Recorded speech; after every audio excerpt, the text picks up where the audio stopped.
نہ چلنا۔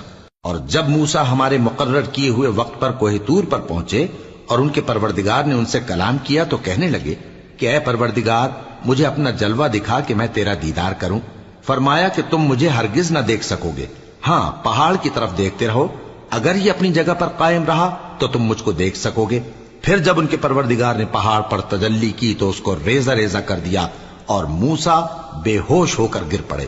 پھر جب ہوش میں آئے تو کہنے لگے کہ تیری ذات پاک ہے اور میں تیرے حضور میں توبہ کرتا ہوں اور جو ایمان لانے والے ہیں ان میں سب سے اول ہوں۔ فرمایا اے موسیٰ میں نے تم کو اپنے پیغام اور اپنے کلام سے نواز کر لوگوں سے ممتاز کیا ہے، تو جو میں نے تم کو عطا کیا ہے اسے تھامے رکھو اور میرا شکر بجا لاؤ۔ اور ہم نے تورات کی تختیوں میں ان کے لیے ہر قسم کی نصیحت اور ہر چیز کی تفصیل لکھ دی۔ پھر ارشاد فرمایا کہ اسے مضبوطی سے تھامے رہو اور اپنی قوم سے بھی کہہ دو کہ ان باتوں پر بہت اچھی طرح عمل کریں۔ میں عنقریب تم کو نافرمان لوگوں کا گھر دکھاؤں گا جو لوگ زمین میں ناحق تکبر کرتی ہیں۔